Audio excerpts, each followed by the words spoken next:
Oh wow. So how much extra stuff have you put in? It's not that. But he was a cleaner, weren't he? Apparently so. I'm not going to wear this until I need it. That's fine. It's serious, it's a phone, isn't it? I'll wear that outside. Let's try it.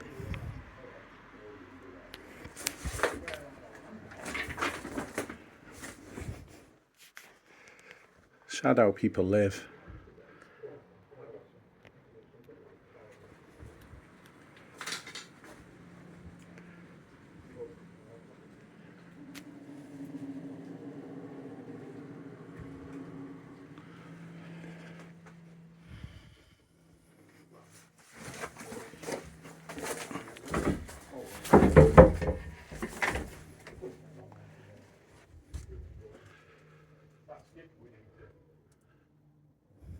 So we need to skip everything.